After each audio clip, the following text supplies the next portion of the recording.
जय हिंद दोस्तों, स्वागत है आप सबका। आज की टॉप डिफेंस हेडलाइंस है। इसरो ने एक बड़ी उपलब्धि हासिल की, स्कैम जेट इंजन टेक्नोलॉजी को तैयार किया। भारतीय नौसेना को चौथा मिसाइल कम आमुनेशन बार्ज LCM-10 मिला। भारत अगले 5 साल में खुफिया जानकारी जुटाने के लिए 5 सैटेलाइट लॉन्च करेगा। रूस ने स्टेज 2 इंजन के साथ Su-57 फाइटर जेट का बड़े पैमाने पर उत्पादन किया। तुर्की ने अपने Anka 3 jet powered new generation deep strike unmanned combat aerial vehicle का पहली टेस्ट फ्लाइट आयोजित की। इसकी पेलोड क्षमता 1200 किलोग्राम की है और ये ISR पेलोड भी ले जा सकता है। साथ ही एयर टू एयर और एयर टू ग्राउंड म्यूनिशंस भी अपने साथ ले जा सकता है। नीना सिंह CISF की पहली महिला प्रमुख बनी। वो 1989 बैच के IPS अधिकारी हैं। बढ़ते पर डिफेंस अपडेट की तरफ। दोस्तों, गोदरेज एरोस्पेस और पैनिनियन इंडिया ने एरोस्पेस और नौसेना एप्लीकेशन के लिए गैस टरबाइन इंजन के डिजाइन और विकास के लिए एक समझौते ज्ञापन पर हस्ताक्षर किए हैं। आपको बता दें कि पैनिनियन इंडिया गैस टरबाइन इंजन का डिजाइन, डेवलपमेंट और वैलिडेशन करेगा और गोदरेज इनकी मैन्युफैक्चरिंग, असेंबली और सिस्टम इंटीग्रेशन करेगा। आपको बता दें कि पैनिनियम एरोस्पेस एप्लीकेशन के लिए 3 से 12 किलो न्यूटन और टर्बोफैन इंजन को तैयार कर रहा है और हाल ही में उन्होंने मरीन एप्लीकेशन के लिए 1 से 4 मेगावाट गैस जनरेटर के लिए वैलिडेट कॉन्सेप्ट को मान्य किया है। वे डिजिटल ट्विन टेक्नोलॉजी पर भी काम करते हैं। बढ़ते नेक्स्ट अपडेट की तरफ। रक्षा सचिव श्री गिरिधर अरमाने ने बेंगलुरु में HAL के arrow engine research and development centre में एक नई डिजाइन और परीक्षण सुविधा का उद्घाटन किया है। आपको बता दें कि इस नई सुविधा में यानी कि इस नई फैसिलिटी में UAV, ट्रेनी और ट्विन इंजन वाले छोटे लड़ाकू विमानों के लिए Hindustan turbofan engine, 25 KN thrust सहित कई नए इंजनों के डिजाइन और विकास किए जाएंगे।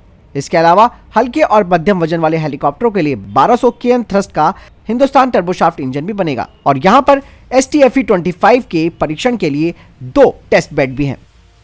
भारतीय वायुसेना अब पूरी तरीके से तैयार है Airbus A330 multi role tanker transport aircraft की वेट लीज के लिए, जिसे कि फ्रेंच एयरफोर्स से लिया जाएगा और इस लीज को अगले 3 सालों तक भी बढ़ाए जाने का ऑप्शन है।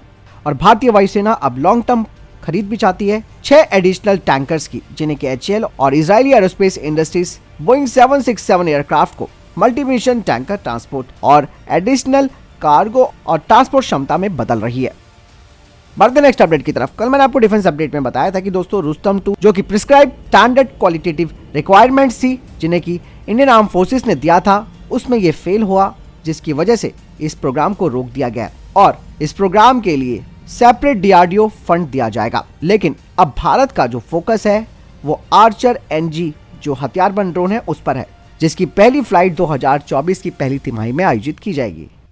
बढ़ते नेक्स्ट अपडेट की तरफ। रूस अब Su-57 फाइटर जेट का तेजी से उत्पादन कर रहा है और Su-57 5th जनरेशन का एक मल्टी रोल फाइटर जेट है। 2024 में रशियन एयरफोर्स को Su-57 फाइटर जेट बड़ी संख्या में प्राप्त होंगे। आपको बता दें कि भारत 2019 में FGFA प्रोजेक्ट से बाहर हो गया था, लेकिन रशिया ने इसे आगे कंटिन्यू रखा। वहीं रशिया की मीडिया की तरफ से कहा गया कि 10 Su-57 fighter jets Russian air force को 2023 में दिए गए थे, जो कि स्टेज 2 इंजन से पावर्ड हैं और जो 2024 में Su-57 की डिलीवरी की जाएगी उनमें भी स्टेज 2 इंजन लगे होंगे।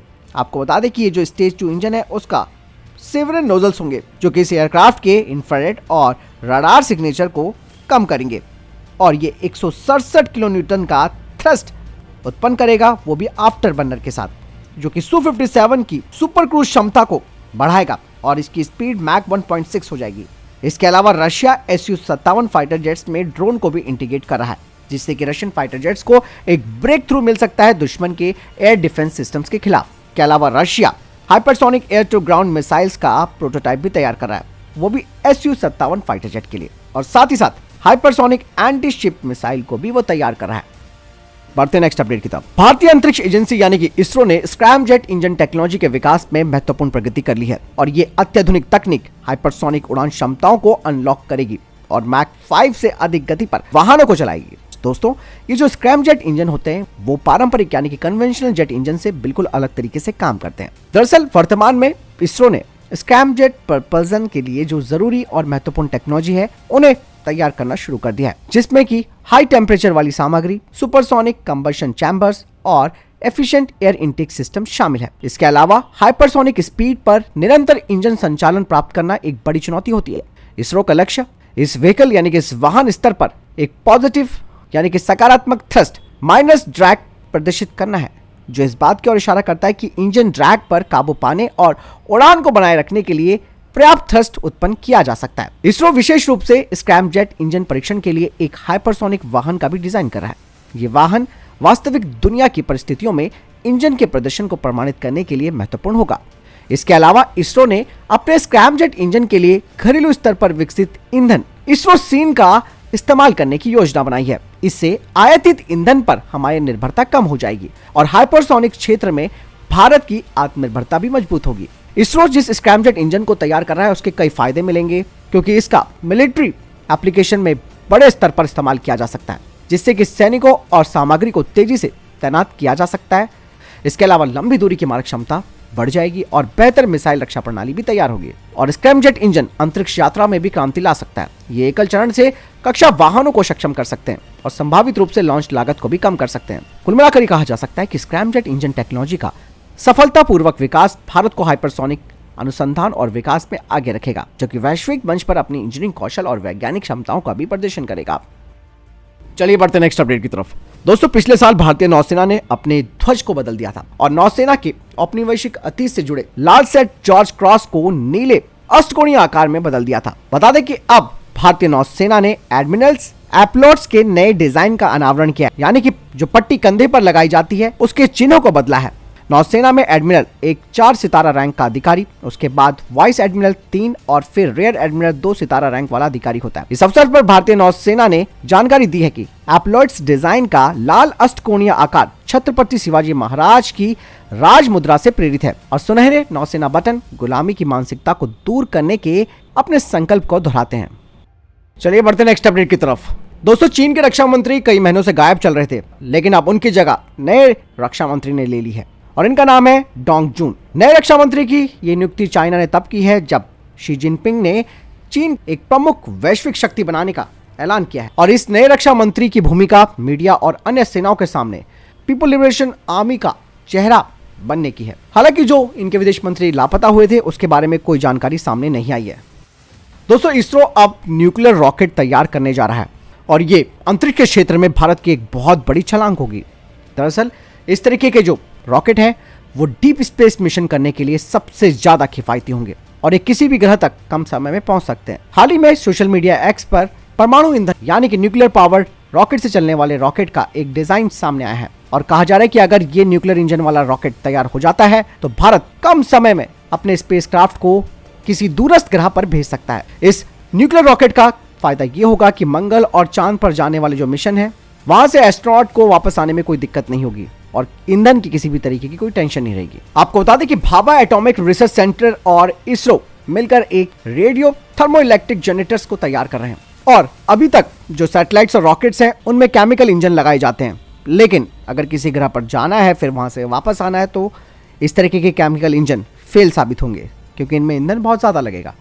आपको बता दें कि इसमें प्लूटोनियम 238 या फिर स्ट्रोटियम 90 का इस्तेमाल किया जा सकता है। बढ़ते हैं नेक्स्ट अपडेट की तरफ। दोस्तों, भारतीय सेना में अब गोरखा इतिहास बनने के करीब है। कहा जा रहा है कि 2030 में कहीं गोरखा रेजिमेंट पूरी तरीके से खत्म ना हो जाए। दरअसल नेपाल से गोरखाओं की भर्ती इस वजह से रुकी हुई है कि अग्निवीर परियोजना का वो लोग विरोध कर रहे हैं। ऐसे में नेपाल के युवकों को युद्धग्रस्त क्षेत्रों में जाकर लड़ना पड़ रहा है और हाल ही में पता भी चला था कि रूसी सेना में वो शामिल हुए और करीबन 6 गोरखा उसमें मारे गए और 100 अभी तक लापता बताए जा रहे हैं। ये संख्या और भी बढ़ सकती है। वहीं नेपाल ने रशिया को बोल दिया है कि वो गोरखा सैनिकों की भर्ती को बंद करे। लेकिन दोस्तों, आपको बता दें कि भारत की गोरखा ब्रिगेड में इनकी संख्या अब कम होती जा रही है और गोरखा सैनिकों की दिलेरी के बारे में तो आप सब जानते हैं कि ये किसी दुश्मन से डरते नहीं है। नेपाल ने कहा कि भारत ने नेपाल से बिना पूछे अग्निवीर योजना का ऐलान कर दिया। नेपाल के भी आर्मी चीफ कह चुके हैं कि गोरखा सैनिक भारतीय सेना में भर्ती का विरोध कभी नहीं करते। उनका विरोध केवल और केवल अग्निवीर योजना को लेकर है और ये अग्निवीर योजना 1947 संधि का एक बड़ा उल्लंघन है। इस तरीके से दोस्तों कहा जा रहा है कि गोरखा ब्रिगेड और उसकी 38 बटालियन का भविष्य अधर में लटक सकता है। बढ़ते नेक्स्ट अपडेट की तरफ। दोस्तों, चाइना हाइपरसोनिक क्षेत्र में काफी आगे बढ़ रहा है। अब उसने एक ऐसा पावरफुल हाइपरसोनिक इंजन बना लिया है जो कि किसी विमान हो या फिर मिसाइल उसे 19,600 किलोमीटर प्रति घंटे की रफ्तार दे सकता है। चाइना के जो रिसर्चर्स हैं उनका कहना है कि अगर कोई विमान जमीन से 30 किलोमीटर की ऊंचाई पर अगर उड़ रहा है तो वो आराम से 19,600 किलोमीटर प्रति घंटे की जो रफ्तार है उसे हासिल कर लेगा। और इस स्पीड से एक महाद्वीप से दूसरे महाद्वीप तक पहुंचने का जो समय है वो 1 घंटे या उससे कम समय में हो जाएगा। और इस इंजन का सबसे बड़ा फायदा ये होगा कि इसमें जो फ्यूल है उसकी खपत बहुत ही कम होगी। हालांकि इस इंजन के बारे में ज्यादा जानकारी सामने नहीं आई है। अगर चाइना दोस्तों इस इंजन को बना लेने में सफल हो जाता है और इसका टेस्ट सफल हो जाता है तो चाइना को रोकना नामुमकिन हो जाएगा। चाइना के वैज्ञानिकों का कहना है कि ये इंजन केमिकल ऊर्जा को 80% तक काइनेटिक एनर्जी में बदल देता है। फिलहाल आपको क्या लगता है इस बारे में कमेंट सेक्शन में लिखकर जरूर बताइएगा।